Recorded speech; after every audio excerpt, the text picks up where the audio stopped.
Matrix. I'm Jonathan, and I'm left of center. And I'm Rich, and I tend to lean a little bit more to the right. But the bottom line is together we try to look for the balance of what it means to be human in today's world. Welcome, everybody, to Living in the Matrix. I'm Jonathan. This is my co-host, Rich. Say hello, Rich. Happy Friday, everybody, and happy Mother's Day weekend to come. We know mothers are so important to us, and I'm looking forward to how they can nurture and hear more about what our guest has to say about helping out with trauma. And we know moms are good at that, but let's see what Dr. Dell has to say about some of these things as well. Yeah, so we have today Dr. Adam Dell. He's a clinical psychologist and certified trauma expert, and he is a therapist for the staff of Notre Dame. And I that just blew my mind, having a job title like that. And Dr. Dell, welcome. It's a pleasure to have you. Thanks, Jonathan. Thanks, Rich. It's an honor to be here. Great.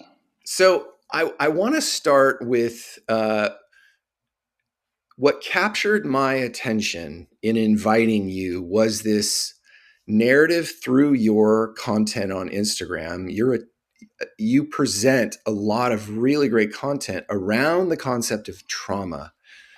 For our audience, help us understand, what is trauma? Yeah, that's a great question. It's such a term that's pretty ubiquitous in its utilization in our culture now, from the cancelization of a favorite series on Netflix to something that we might refer to as like a capital T trauma in like evidence-based trauma therapy communities, which the Diagnostic and Statistical Manual of Mental Health Disorders would define as exposure to something graphic and real and threatening.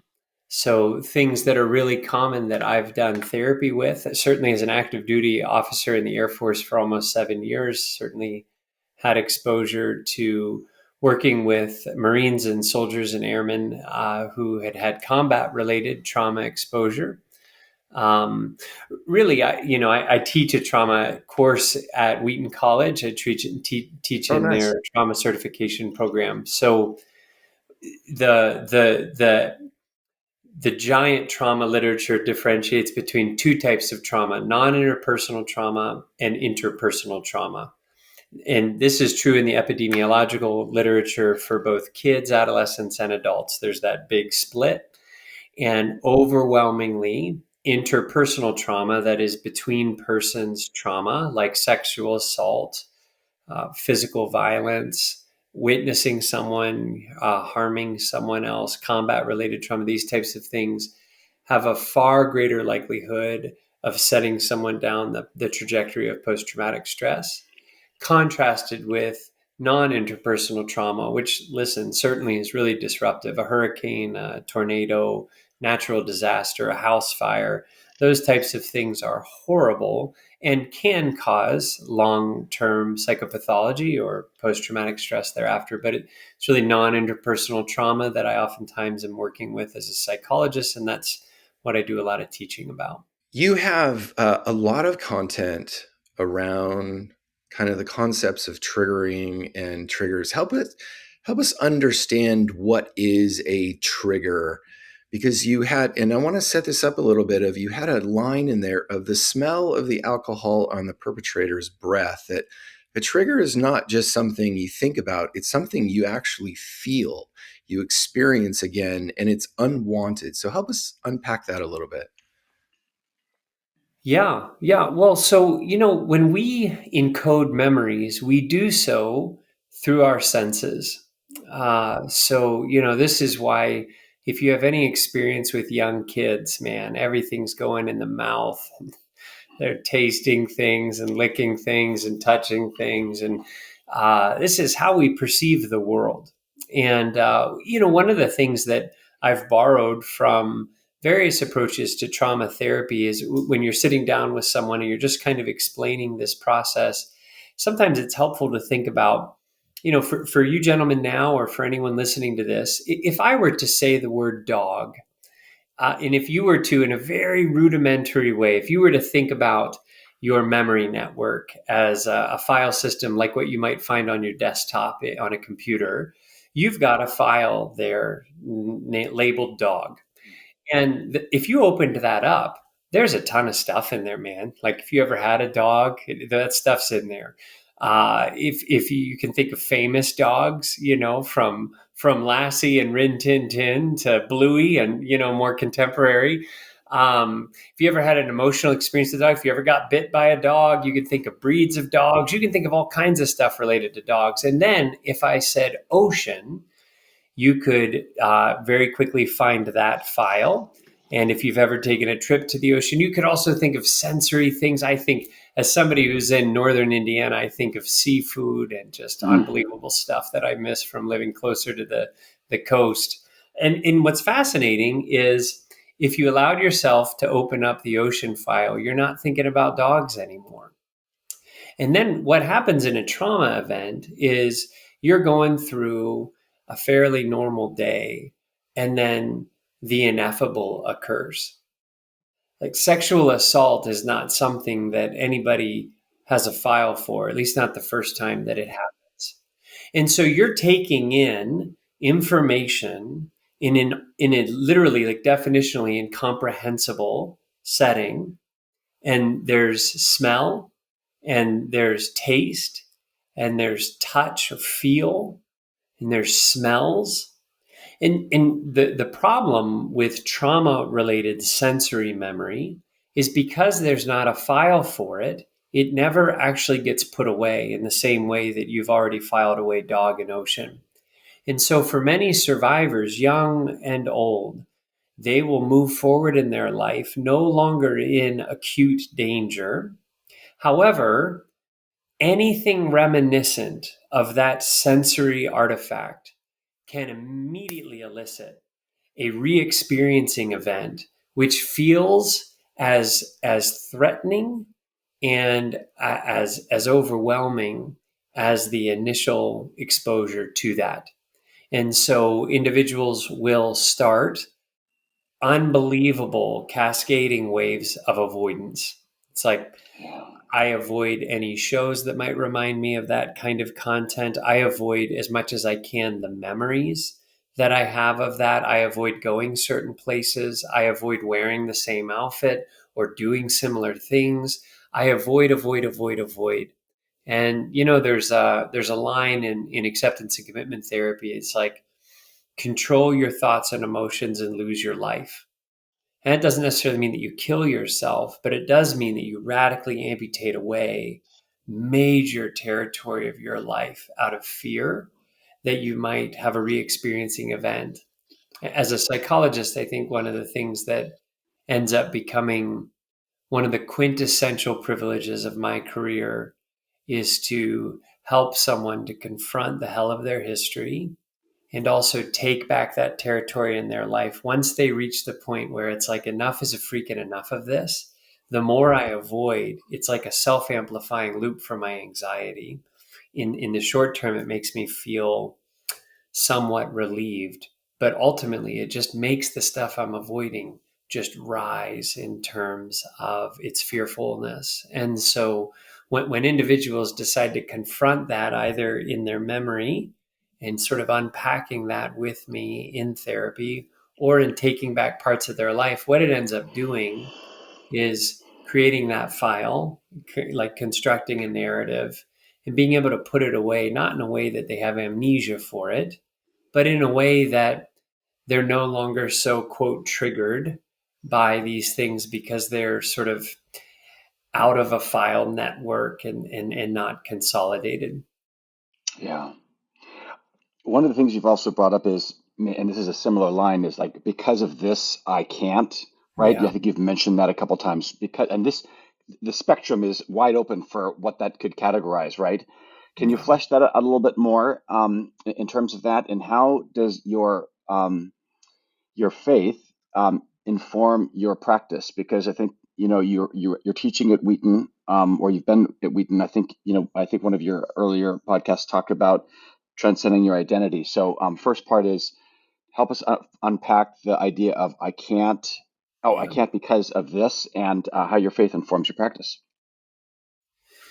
Yeah, I've been undeniably influenced by, in terms of being a therapist, by acceptance and commitment therapy. And for your listeners, I think any therapist worth their salt is going to be able to tell you really early on, sort of, here's my background and training, and here's what I'd have to offer to you in the way of a particular approach. And I think arguably there is no better research supported approach to therapy in the last 30 years or so than acceptance and commitment therapy. And um, we could probably do about 10 of these and fill the time unpacking what Stephen Hayes and his colleagues have done in the last 30 or 40 years in that tradition. From that approach, the vast majority of self-inflicted suffering. Now, lots of us will experience suffering. You asked about trauma earlier. It's like the World Health Organization would estimate that for the three of us and anybody listening to this, that over the course of our life, on average, we'll have 3 or 4 serious trauma exposures. Somebody that we love will die maybe right in front of us, or will be seriously harmed. Or interestingly, even listening to repeated trauma stories can cause a vicarious traumatization. And it's for that reason, psychiatrists have a very high rate of suicide. Um, I've had colleagues Wow, I did in not my know that. profession who've died by suicide. Just the vicarious traumatization of that. And so, that's a ubiquitous phenomenon. We're going to have trauma exposure. And a lot of times that can come external of us. But the reality is that even though it's not the most popular thing to put on your therapy marketing page, sometimes we're not the victim of our circumstance. We are the architect of it. And when we architect our own suffering, one of the primary ways we do that are the rules that we establish that kind of govern our life. Things that we say to ourselves that we can do or that we can't do, things that we say that we are or that we are not. Typically, these rules have a lot to do with us, with relationships, with the world, and with the future. And we live in like prisoners to these rules, like we're shackled by them. And the two things that kind of flow from those rules tend to be uh, experiential and emotional avoidance, meaning because I have these rules, I'm not the kind of person that would do this kind of a thing, or I can't feel certain feelings. And I'm a big books guy. I think leaders are readers is a line that I learned early on in the Air Force as an officer. And um, I think that it's really wise for us to turn to subject matter experts, and I really appreciate the content that you guys have on a podcast like this, where you're bringing in subject matter experts from their own kind of areas and disciplines to talk about the threads that actually are common across humanity. Um, I think it's particularly perspicacious for us to think about how if we tend to, as a species, want to avoid as a survival tactic, and we tend to avoid, and we live in a culture where there's never been more access to things to help us to numb and avoid. Like Anna Lemke writes a lot about this in her book Dopamine Nation, which is one of those books that I think is just a brilliant thing for almost anybody to take a look at. She basically says that we are cacti in a rainforest. We are built for scarcity, but we are surrounded with so much stuff that is hedonic and numbing and pleasure oriented. And so we literally live in a culture where it's very, very easy for us to binge on screens, to binge on food, to binge on porn, to binge on alcohol or drugs, to just try to avoid, certain things.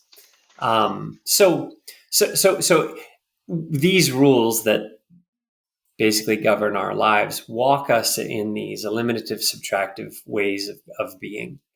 And they cause a lot of suffering for us. And so in the tradition of acceptance and commitment therapy, or ACT, sometimes I think one of the really cool things that I get to do with people is just teach them how to disobey their own mind. I was just working with somebody the other day, um, And, it's like many people will come to see us because they have something in their life that they'd like to have changed or different. It's like, oh, and you might think of that as like the problem of what's present. I've got depression and I want that down. I've got anxiety, or I've had trauma memories. I want that down. Some people will seek me out because of my military background for very health related things. I've got insomnia. I've got premature ejaculation. I've got chronic pain. I need to lose weight. These things all have very behavioral treatments that are effective and helpful. And so, I work with a lot of people that are interested in losing weight. And, sometimes we'll attack these arbitrary rules just to flex agency a little bit. So for example, we'll have somebody go through a drive-through of their favorite, um, another great book. Van Telekin wrote a book called Ultra Processed People. It changed my life last year when I read that. We'll have somebody pick their favorite self-sabotaging place to go for food, where there's just nothing but ultra processed food. And they'll order their favorite meal. They'll pay for it. They'll take one bite and they'll throw the rest of it away, just to kind of like disobey these rules in their mind that I always finish this garbage. And there's probably a million little examples like that, but it's kind of like, how can I identify these rules and then flex my agency in the direction of self-compassion, so that I can build a more meaningful life? And so when I work with people, I think everybody has avoidance as a theme song in their life. You don't have to be traumatized and have that be your presenting issue. Identifying the costs of avoidance helps us to not only deal with the problem of what's present, but I think the far more impactful thing as a psychologist is to help people to start dealing with the problem of what's absent. Like, I've got this pain and I've got this history, and maybe I've had some trauma, and I've got all these patterns of avoidance. And what in the world has that cut me off from? Like, what am I saying no to that I could flip the switch to yes on? I know that's an awful lot. I don't mean to just go on and on, but Oh, No, no, no, no. no, it's great. We love it.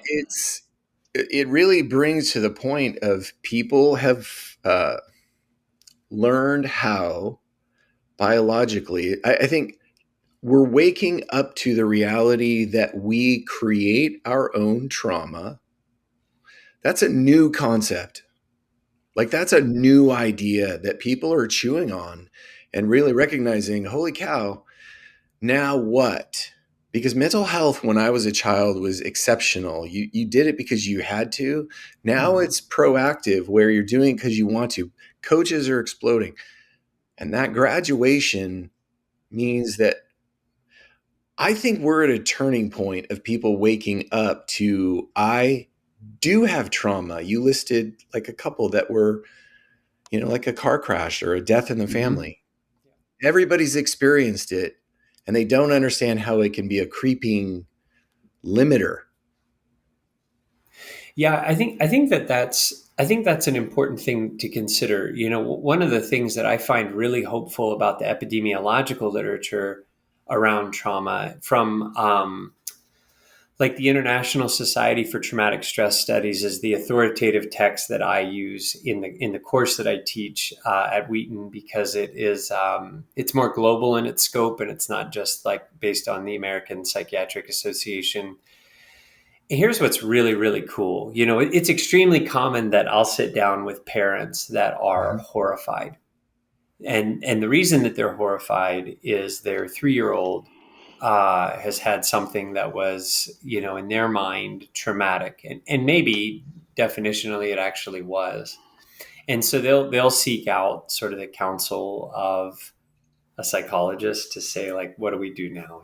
Like, oh my goodness. They must come in with the expectation that any possibility for a normal trajectory has been obliviated. And what I think is so fascinating about these international studies, and this comes from all over the globe, including kids that have been completely marginalized or placed in refugee communities, is when young kids are exposed to traumatic events, 50% of them take a resiliency pathway, meaning they never have any kind of post-traumatic stress.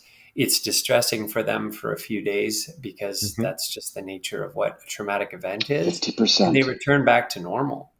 The next 25%, bringing it to 75%, are upset for a little while, but not even a month. And then they completely return back to baseline.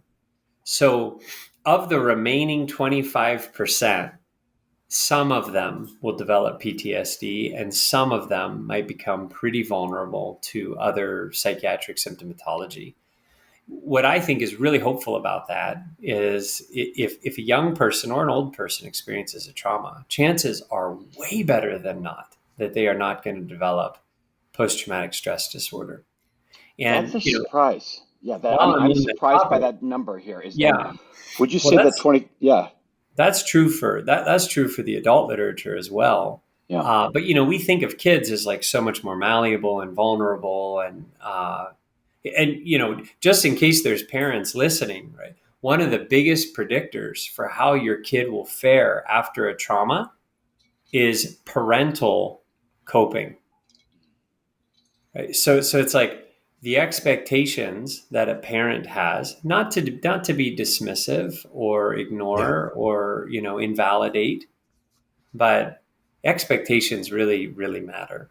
And for parents to come alongside a child with an accurate sense of empathy, but also to instill hope with pathway thinking about how we're going to get back in the regular rhythm of things, and we're going to get through this as a family, and we're never going to leave you, abandon you, or forsake you. And we believe that we're going to march through this, compared to like, I can't believe I let this happen, and like everything is over now, and we got to take you to 16 different weird, creepy mental health people that are all going to over stigmatize you, and maybe a couple of others that'll put you on psychotropic meds. And it's like, I oftentimes just think like, yeah, oh my goodness, this literature is so instructive. Now, can you take population literature, population data like that, and apply it perfectly to any one individual kid or family? No, of course not.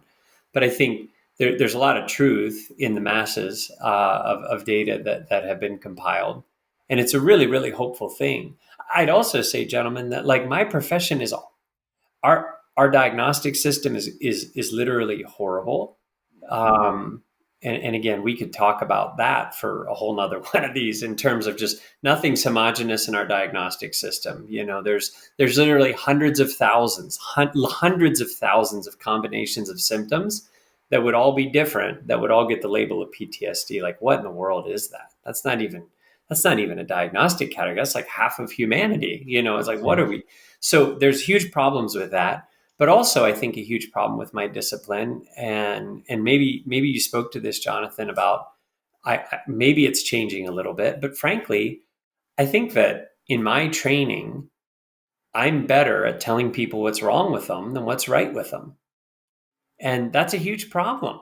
It's like individuals come to us, and we are trained to assess and diagnose disorders. And I wouldn't have known it 20 years ago, when I was an undergraduate and working in a psychiatric hospital, putting myself through my undergrad. Uh, but I know now that it's really common for trauma survivors to get to the other side of their traumatic experience and have manifest inside of them the various domains of post-traumatic growth. And I would bet for some of the people listening to your podcast, when we talked about post traumatic stress, everybody's got sort of a construct for that in their head. It's like, oh yeah, I saw that movie, or, my Uncle Fred's a real weirdo, like some veteran came home and da da da da da.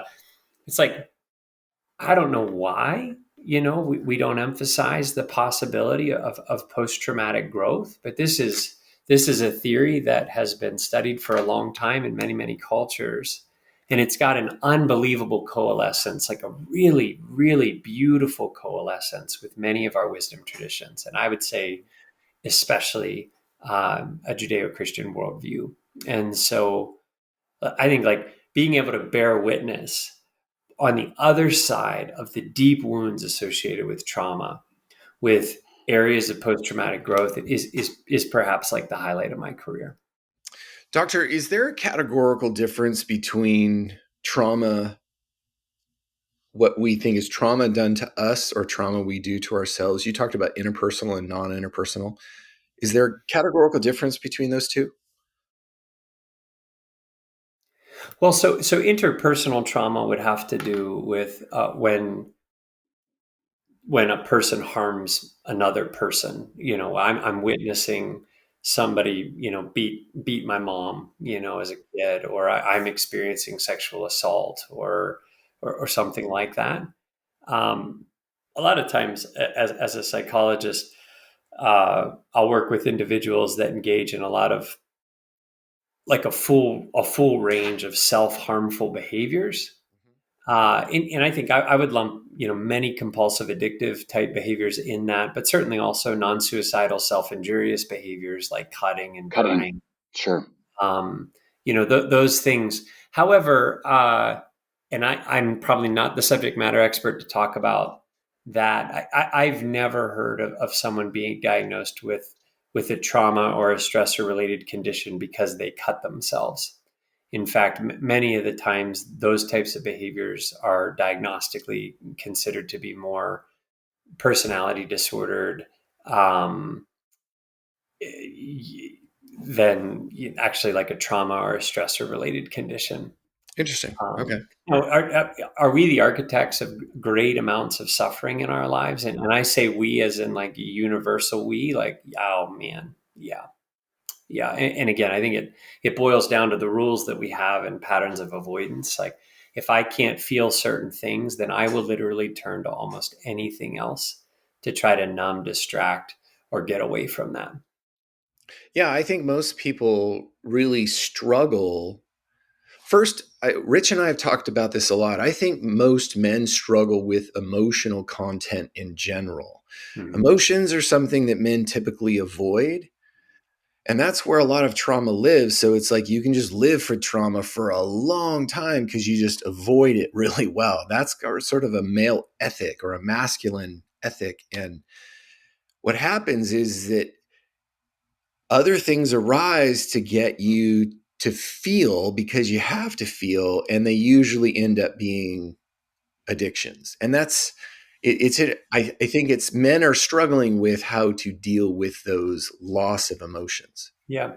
The Navajo people have a legendary story that I learned years ago about how they discovered the Grand Canyon. And the story, similar to the gospel accounts in the New Testament, is kind of so embarrassing for the main characters that it smacks of being true. Like if I had to write a New Testament, I wouldn't have made the disciples such dumbasses, but they are. And so, anyway, the legend, and I think it's a very masculine story. It's one that I told a lot of Marines who tend to be the most hyper masculine of all the Hmm. services that I Right. worked with. I mean, I was in the chair force, man, but like Yeah. I deployed with Marines, and that's a different breed, a cat altogether. But um, the Navajo people, basically the legend is that it was a teenage boy that discovered the Grand Canyon while he was on sort of a spiritual pilgrimage, and he was by himself, and he lived in a time conceivably where the people had lived within about 150 miles of the rim of the canyon but hadn't discovered it yet. And so it's really hard to kind of put yourself into that mindset. But if you were to think about kind of the strange mix of child and adult that a 15-year-old is, some of the bravado, but also the unbelievable naivete, and this person who has no conception of something like this finds himself alone and on the edge of this canyon on a horse. And according to legend, he was like so horrified by the specter of something that big that he must have surmised that he was on the edge of the world, that Earl. Yep. he jumped off his horse and tied himself to a tree next to the canyon because he was really afraid that he was going to get sucked into the void. And the Navajo people have a beautiful story about this. I mean, the people determined that something had gone wrong in his pilgrimage, and they sort of tracked him there. He had several days of food and water with him, and they sort of lovingly untied him and brought him away from the edge. But I think that story is so relatable to many of us because we will undoubtedly experience canyon type moments in our life, similar to what I mentioned trauma is. It's an ineffable, incomprehensible depth of ferocity that we cannot possibly comprehend. And what we will be tempted to do is, rather than take it in, is to back away from it, avoid it, and tie ourselves to literally anything that makes us feel more secure or safe, even if it walks us right into the direction of our own demise. Yeah. Well, it's a That's simple analogy because you can the see human story. the boy is afraid of the canyon, which Yep, is anything that we're afraid of. that's it. And he anchors himself to something that he feels like is stable and nothing is happening, but it's all Yep. his imagination. Mm. Well, and this is why I think, again, our diagnostic system is pretty wonky, and men far outpace women in certain diagnostic categories. Women far outpace men in certain diagnostic categories. When it comes to chemical dependency, men outpace women substantially. Well, And you were in the military service, so you were in the midst of sort of the ethic of the military is we have to go to war potentially. So you got to emotionally prepare yourself for that. And I think the ethic of, hey, I'm going to grunt it out and push my emotions down because it's, war is tough. Um, what's your take on that in terms of the balance of that? Because in a lot of cases, I've worked with men for 30 years and it can be crippling. Mhm. It's really interesting to me. I mean, I only deployed once. I Mm-hmm. deployed to an undisclosed location in the Middle East for about 7 months in 2016.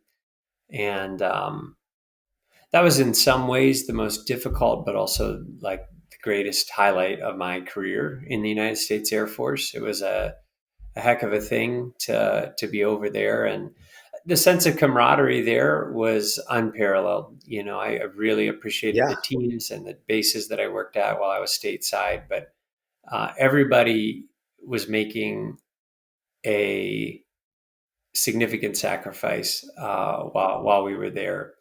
I think Sebastian Younger wrote a book a few years ago, but it's really relevant to the question you raised, called Tribe.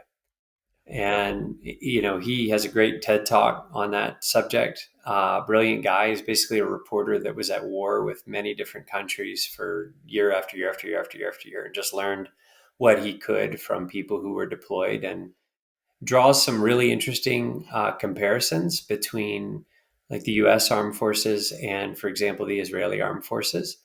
Uh, and I'll just give you like a little snippet to think about. So, one of his fundamental hypotheses in the book is that connection is protection. And Yeah. so, for example, if you're an Israeli service member, you are significantly more likely to experience combat related trauma than if you're a US service member. However, combat related PTSD in the Israeli armed forces is almost non existent. And it's 50% of all service members are service connected with disability with PTSD in the US. So that math doesn't make a lot of sense. I'm not a research psychologist, but even I can kind of sniff that out. It's Yeah. like, if I'm an Israeli service member, I'm much more likely to experience the thing that causes combat PTSD, and I don't get it And I get nearly that. as often as my American counterparts. And one of the things that he suggests is that in Israel, almost every able-bodied person serves in the military. Of And course. so when you go into these sort of unknown, hairy and scary environments, and you're faced with these ineffable, incomprehensible trauma experiences, and then you come home, almost everybody you went to high school with, almost everybody you go to temple with, almost everybody on your street also did something like that, came home and has a life and can talk to you about it, but also Not model shame. something of post-traumatic growth for you. Yeah. It's like less than 10% of the US population ever serves, and the active duty service component is like 1% or something like that. It's infinitesimally small. Yeah. And so it was certainly the case for me. You come home from something like that, and uh, two or three people from my high school served in the Air Force, and I don't really That's know them it. very well. Right. And so you come home and like, where's the tribe and where's the protection associated with that? Yeah. And then people suffer individually. And instead of coming and talking to Captain Dell in uniform, they're going to talk to Captain Morgan, because Yeah, you know unfortunately. that's pretty therapeutic in the short term. That's an easy thing to tie yourself to. It works really well, or else people wouldn't do it. But man, it comes with some costs. And it's Do also you? socially Yeah, of acceptable to get drunk, you know? It's like course. you don't need to do it all the time, but it is, and you can kind of easily hide it. Alcohol is one of the um I always love the joke, two people get in a fight in a bar, are they drunk or are they stoned? And they're obviously drunk. It's like it does something to people, and it's socially acceptable. So it's easy to hide, you know? It also tends to it makes it makes the conversations easier. It's a truth serum of sorts and things like Yeah. that. And if It you think about relaxes. the second Top Gun, you know, with his name, Tom Cruise falls in love with the owner of the bar, right? And so Jennifer Connelly at that. So that it's just, and one of the most famous scenes in the movie, of the first one, is that Righteous Brothers song when they're in the bar, right, singing to Kelly McGillis. But I wanted to go back to the Israel part. I think that there, I don't know if it could be, if this is the realm of science or just pure conjecture, but the fact that Israel's been the center of thousands of years of absolute combat and warring tribes taken over, right? Egyptians, Assyrians, Babylonians, Romans, Greek, I mean, Antiochus and all those guys. And so I guess, I mean, if you lived in like South Central LA and you're used to gunshots going off every night, they're not going to traumatize you, right? The person who walks into there from, outside Kansas and spends a night in South Central is going to be traumatized by the amount of gunshots that they hear. And the people that live there probably are less traumatized by that particular phenomenon. So, Yeah, it's interesting to think about. There's actually been some fascinating data compiled on Jewish people about the genetic loading and effects of generational trauma. yeah. Certainly even prior to the Holocaust, but a lot of this research became pretty relevant after that. I would also say the epidemiological literature for trauma would suggest that trauma is cumulative over time. So what that means is Yeah. You that unpack every that. one of us kind of has our breaking point with trauma exposure. So I mentioned earlier, it's a pretty hopeful story. One single trauma event is not likely to produce PTSD. But if someone in a serial way is exposed to repeated trauma events, it just really, really builds. And we learned this a lot from the military, unfortunately. It's kind of like generation or two ago, the belief was, hey, we deployed that battalion of Marines. They came back and they didn't have, whatever the label for PTSD was at that time. So let's just keep redeploying them. They must be immune to it. And it's like, after a while, the weight or the cumulative effect of trauma builds to the place that it becomes kind of unbearable, and people start to manifest the symptoms of post-traumatic stress. Yeah. Doctor, you're a counselor for the staff, for the professors at Notre Mm. Dame. Yeah. What is that like? Because it's an interesting juxtaposition of the professors and Gen Z, which I want to talk about, of this emerging generation that is basically saying, "Hey, we need a way to deal with our anxiety and depression." So, what is that like? I'm grateful it wasn't my first gig out of grad school. Like it's not terribly uncommon for me to sit down with individuals that receive PhDs in a second or a third language on another continent. Or someone that might sit down and ask me about the meta-analytic studies supporting the interventions that I'm offering. One of the things that I've learned from fighter pilots to faculty is that even the best of people are people at best, Mm. and a lot of folks will, with a real sense of humility, seek out consultation with a psychologist. And I always just ask people, if this goes well, I ask everybody this the first time I meet them. It's kind of like, whatever brings you in here, if this is profitable to you, how would we be able to measure and know that was occurring? Like, how would we know if this helps? And it's always really instructive to me, kind of what people actually, even the brightest of people, they'll say, I never really thought about that, and it kind of opens up territory to be able to kind of say, you know, what might we endeavor to do, and how realistic is that? I oftentimes think, man, like, we hurt where we care. And a lot of people come to therapy because they want to get rid of anxiety or depression or grief. And it's like, outside of a frontal lobotomy or a bottle in front of me, I have no idea how to give you that, you know. Oh boy. It's like, could That's you a Yeah. good. imagine? I mean, could you imagine what your life would be like if you didn't grieve when your kid died? Or you didn't feel nervous about someone or something that you really cared about that was being threatened? Or, like, have you watched the news for 1 nanosecond in the last 20 years? You don't think there's reasons to be sad or grieved or lament? Like, among religious communities, it's like, this is a historical artifact that is part of the part of what's necessary and sufficient with the human condition. The Book of Psalms is like unbelievable, like the entire Psalms of lament. And so I just think, like, a lot of people come to therapy because they want to feel good. And I end up trying to work with people to help them to be good at feeling. And I don't think that that's just some dumb semantic thing. I think it's like, how can we as human beings feel fully, but still pivot freely in the direction of our values to build a meaningful life? And any good exemplar that any one of us has in religion or in the real world has modeled this for us. Like every fairy tale story that enamored our hearts, it's like, in order to be brave, you first have to be afraid. And some dragons need slain. And even Jesus wept at Lazarus's tomb and sweat blood in the garden. It's like flipping tables and things like this. Is like, whoever someone looks to and truly esteems, typically that person has been able to feel fully but still build a meaningful life.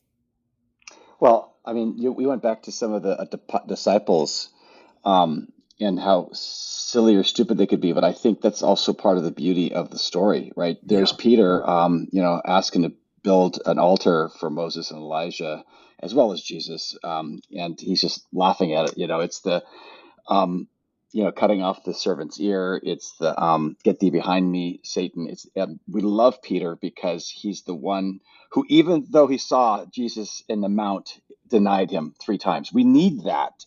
So that's the kind of reality that helps us at least, and know that he was the rock, right? And so I think having those stories that resonate with us, we come from an evangelical background, um, you know, I think we need those types of things. And I'd actually like to pivot into what you brought up in one of your earlier reels on habit formation is not equal to goal acquisition. I love this construct because there's a book called Atomic Habits, and it's about iterative things. And you talked about progressive sanctification, but one of the things that the author does is he says, don't say that you're quitting smoking, say that you're a non-smoker. Or Yeah. if you're attempting, he's already looking at the goal acquisition, right? I am Mhm. this, right? So I'm not striving, I am. And that seems to be a little bit different from our kind of process, as that we're always striving and always slowly building. So tell us a little bit about how that's helpful in terms of, because this is stuff where we can actually think about this on a regular day. We don't have to talk about trauma and deep embedded thing. This is a really practical thing to talk about, right? Because people want to develop better habits, right? They want to get better and but help me flesh that out a little bit. Yeah. Yeah. Well, so those reels came from little snippets from the Wheaton course that I taught in January, and it's always amazing to me how censorious people can be over like a 60-second soundbite from a lecture that was like 3 hours in length. And people, it's like very fascinating how people will take a little bit of content and kind of try to understand that and then judge it. And yet, I appreciate the commentary folks have. So you're right. James Clear wrote a great book called Atomic Habits. And he talks a lot about this. Many of the best clinical health psychology folks I worked with in the Air Force talked a lot about this as well. This idea that when we set about to build habits in our life, they should be more aligned with cultivating an identity than they are about a specific outcome. And in the class, which of course in 60 seconds you couldn't catch, but my wife and I, we struggled with infertility and an inability to get pregnant for about a decade. Wow. And it was my issue. I have a really, really low sperm count. I've had multiple surgeries on my testicles, which I wouldn't recommend to anyone, but I've done that. And the consequence of that is just an unbelievably low sperm count. And so anyway, God gifted us two beautiful girls, and neither of them we ever would have expected. I mean, they truly, doctors had told us like the chances are as close to zero as you could possibly get. And so anyway, when she got pregnant with our second daughter, and we were both in our 40s, I just had a great awakening in my spirit. I just realized like I'm going to be approaching 60 years old at Amelia Joy's high school graduation. And I am, easily 30 or 40 pounds overweight. I did what every person does, got out of the Air Force. I no longer had to maintain a waistline and run a mile and a half in a certain distance and time. And so I gained a bunch of weight, didn't, take care of myself. And I had this unbelievable turning point. I lost 70 pounds in the last couple of years. And Nice. it really traced down to this idea of self-compassion. And I think this is worthy of bringing up because we're just three potato chips here, just like three bro Mandarin chiefs here, a couple of bros sitting around talking. I presume there's some dudes that listen to this, and there are. I think that, you're right. Like men have an issue with some emotions, but not all. I mean, I've never met a man that's uncomfortable with anger. It's like, it's like, oh, somebody's going to fiddle around with your daughter. It's like, how do you feel about that? It's like, I don't know. I'm a guy that really struggles with his feelings. It's like, yeah, right. I could go to rage pretty darn quick, or like watch your favorite sport. And it's like, I can experience euphoria and joy pretty quick, or despair, especially if I root for the wrong team or whatever. But self-compassion is a tricky one for men because, definitionally, I think it conjures up this idea of like self-love or self-esteem or something.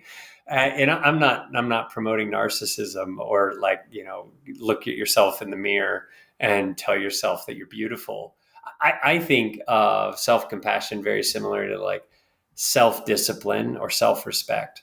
And there was this major shift in me where it was like the things I put in my body behaviorally can be an evidence of self-control and self-respect so that I can be a dad that's kind of worthy of this calling. I'm not saying that BMI is attributed to how good of a dad you are, but it was just abundantly clear to me that I was eating a bunch of ultra processed foods. I was drinking too much alcohol. I was not moving. I was not eating in a way that would suggest that I cared a whole lot about what my health span would be. And so I read Dr. Adia's book, Outlive, which is brilliant. He talks about the 4 pillars associated with a long health span, being exercise science, nutritional biochemistry, sleep quality, and emotional well-being. And I can get behind every one of those, and so I also looked and did a deep dive into nutritional psychiatry. So Uma Nadu is a big name in that space. This Is Your Brain on Food is a book that she wrote. Ramsey is another name of a psychiatrist that does a lot of nutritional psychiatry, vitamins and minerals and food groups that really promote emotional well-being. And in randomized controlled trials, beat psychotropic meds or go head to head with them. Without, the side effects of weight gain and impotency, like the stuff that keeps you pretty darn depressed. So yeah, I started geeking out on that stuff. And here's what I say to men: don't pursue self-compassion on the basis of like feeling or even thoughts, because many of us are our own worst critic. We've all got sort of a dictator that lives between our ears. I was hearing from mine even before I connected to this. It's like, oh my God, I looked at some of the dudes that these guys just talked to and like, who in the world am I? This is going to be terrible. I'm going to waste their time. Da, da, da, da, da, da, da. We all have that chatter, you know. Also, I could not furrow my brow and all of a sudden think positive things about myself. That would be weird, you know.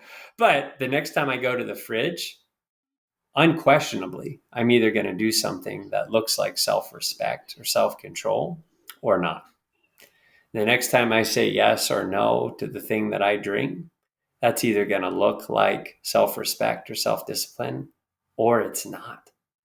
And if I can walk that out behaviorally, I get to transform something at an identity level. Like, you know who Adam Dell is? Adam Dell's the kind of guy who exercises unusual self-control in the direction of what he puts into his body, because that's the kind of dude he is. And if I have some outcome in mind, like, oh, I'd like to lose 70 pounds, I might gain weight, lose weight, stay the same, plateau, da da da da da. My motivation doesn't need to rise and fall on progress towards that one particular goal down the line. Is every single day, whether I've relapsed or I'm on the path, whether it's a good day or a bad day, whether the scale says +1 or -10, I get to pursue that identity transformation, that sort of evolution of myself. And that's a heck of a thing. I actually first learned that in the Air Force. You know, they taught you how to put your uniform on and make your bed and how your boots should be as the first things that you did in the morning. And there's something profound about that. It's like you belong to a different community now. You do things differently now. And we're going to help you rise up to this identity, even though many of you people have never made your bed. You're not the kind of person that does that. And you came here with rules in your head about, I don't wake up at 4:30 and exercise. I don't make my bed every day. I don't pay attention to detail. It's like small disciplined steps in that direction is going to evolve your identity. Love it. Um, are you seeing a trend? One of the things I was going to ask, it's a kind of a two-part question. When you were trying to have kids for 10 years, did you um, look at any kind of unorthodox ways to try to help that situation out? Something that might go beyond the pale of a traditional science. Somebody gets cancer diagnosis, and there's always the classic immunology, and there's hacking stuff off, right? So there's these foundational things, and the reason I'm asking you that is I'm seeing a trend of a lot of people who are biohacking and doing a lot of things, especially young men. I follow a lot on X, and you've got started with Jordan Peterson, but then you start to see these diets and these carnivore things and sunlight and sunning your balls, right? And a variety of things that tend to kind of say, hey, we've tried all this medicine. We had a guy named Dr. Jack Cruz on who basically says blue light has been the cause of our depression, right? That is draining the melatonin. Blue light is the ruination of this civilization. And so what I'm trying to say is, are you seeing this collective kind of movement in this direction, and how much of it um, could be actually truly applicable to actually making you live a better life, better community, and even avoid the things that would normally cause depression or other kinds of anxiety? It's a big, long-winded question. I'm sorry, but you can unpack that. Yeah. You're sort of asking, like, is there benefit in kind of leaning hard into the direction of these alternative integrative kind of biohacking approaches to well-being? Yeah, Um, and you also asked it in terms of like our own infertility journey. And yeah, if I could share something really personal with you, my wife, from the time that she was old enough to tote around a doll baby, had always longed to be a mom. And when we realized that it was a me issue, um, there was like major grief that both of us went through. And there were kind of dark times that I basically said, like, babe, take every asset that we have and leave me and go do this. Cause I'm not going to be able to give this to you. And it felt like something I shouldn't knowingly take from her. You know, she had been so faithful and kind to me. And, um, I mentioned acceptance and commitment therapy earlier, and, I, I hope it doesn't sound like I'm talking out of both sides of my mouth, because not at all. I really do believe that in our wisdom traditions, in terms of sanctification, in the science of shaping behavior and evolving as human beings. I think that we can all be in a process with that. We can all be on a journey with that to build a meaningful life and to show up towards the ceiling of our potential. I also think that more Eastern philosophical, radical acceptance orientation type philosophies make a great deal of sense in a world as broken as ours, where everybody's going out horizontal, And I don't Yeah. mean acceptance like tolerance and resignation. I mean acceptance like I can be with my life right now exactly as it is and still find contentment and joy Contentment. and Yeah. meaning and purpose. So for example, my favorite Old Testament story. I've preached a lot at multiple churches. I went to seminary before I went off to become a psychologist. And one of my favorite Old Testament stories in the world is the story of Mephibosheth. Bosh in the middle of Mephibosheth. Mephibosheth's name is the word shame in Hebrew. And this is a story of trauma. It's a story of a 5-year-old kid that had his legs broken by, Broken. Yeah. and then he lived the rest of his life broken. And the first thing that you learn about him and the last thing that you learn about Mephibosheth is that he's lame in both of his feet. And it's so amazing that David's men find him in Lo Debar, which literally means no pasture, no hope, no man's land, and bring him up. It's just a beautiful story. I've got that sermon somewhere online. But anyway, when I gave that sermon in Enid, Oklahoma, really close to the pilot training base where I was an officer in the Air Force, I shared with the congregation there that one of the areas of brokenness in our life, like the things that, despite being affiliated as one of God's children, that I still carried this lameness. It was this infertility issue. And at the time we had foster kids living with us. We had done that for years and years and years. We had grieved through it. We recommitted to one another. We sort of embraced the reality that even if this doesn't change, God is good. We can be committed to one another. It was not an accident that we partnered together and that we get to still build something meaningful. And I looked out into the audience and I'm sharing this and I'm emotional. My wife's got tears rolling down her face. And she was pregnant there, and we had no idea. Oh my gosh. She was pregnant Oh, with Amelia, or with Adeline. Yeah, our first oh, child.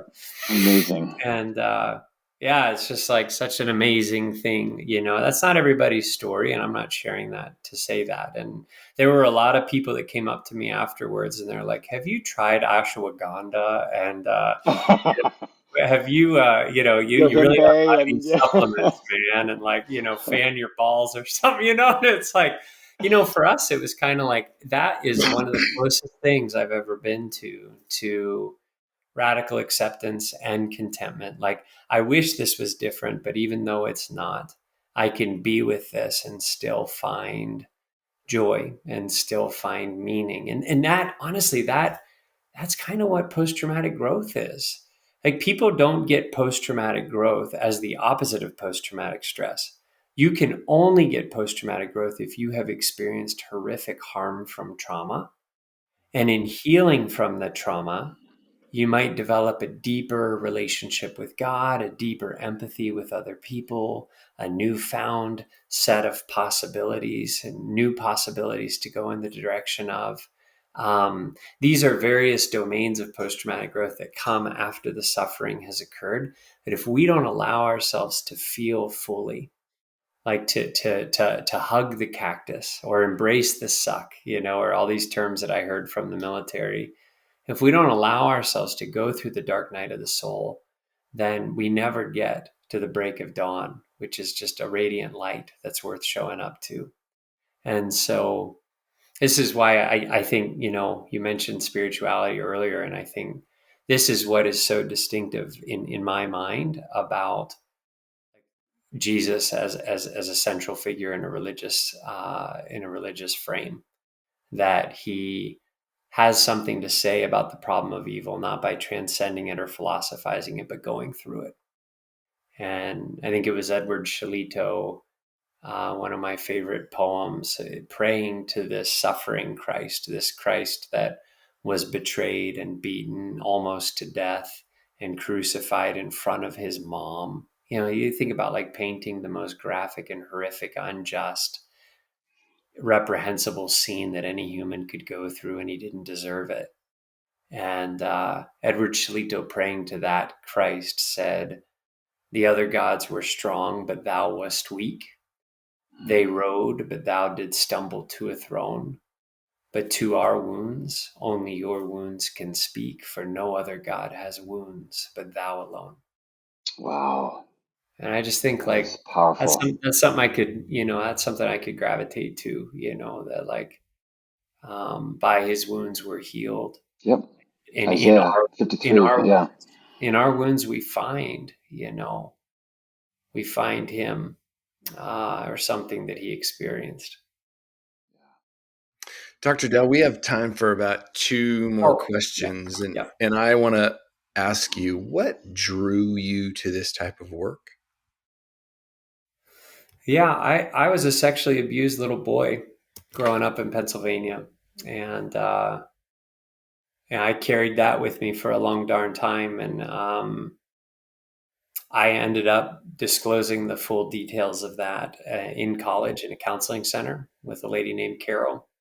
And I don't remember a darn thing that Carol said to me in that session, but I'll never forget the tear that ran down her cheek when I looked up at her and found the courage to look her in the eyes after I talked about horrific, graphic sexual assault. And I went through kind of a healing journey with her in that process, and also found faith in college. And it was the coalescence of those two things that initially moved me in the direction of ministry. However, a lot of people were showing up to the church with addictions and domestic violence and schizophrenia spectrum disorders, and it was like, whew, if I've got a chance to learn more about this, I'd like to, and I'm really drawn to that work. And so yeah, it set me on a path. I was just so lucky. I was an alternate to get into my doc program, which meant I wasn't a first selection, but one of their shiny stars dropped out, so I got in by the back door. I was an alternate into the Air Force, and so their shiny star dropped out, and I got in by the back door. And I feel like in some ways I'm a Mephibosheth of God. I don't deserve a seat at the table, but I'm there and happy to continue to serve in that way. So yeah, it's cultivated in pain and in my own story. Well, even the pregnancy is just another example of just an amazing impossibility, if you would, and yet here we are. Wow. Well, on a light note, then, what are the plans for Mother's Day weekend? How are we going to celebrate your two beautiful daughters and your wife? What's going on? Yeah, so we do a lot of art at our house, and so there is a carefully crafted series of cards that are hidden under my 4-year-old's bed right now that we'll share with Janine. And then we're taking her to the zoo, the South Bend Zoo, which is a favorite place of hers. And then we're going to take her out to eat wherever she wants to go, so she doesn't have to make us knuckleheads another meal. So hopefully, nothing would be really sufficient, but hopefully it'll be meaningful for her. So. Oh, wow. What a joy. It's been an absolute pleasure to chat with you. I'm looking forward to more conversations. It sounds like we've got a lot we can unpack and break things down. So thank you so much for joining us. This has just been absolutely mind-blowing and uplifting and educational. Hey, thanks, guys. It was such an honor that you reached out. I really appreciate it. Dr. Dell, again, this has been fantastic because I appreciate your wisdom. There's something in speaking with someone who really dives deep into this subject. And it's my personal belief that people are waking up to the need to heal their trauma.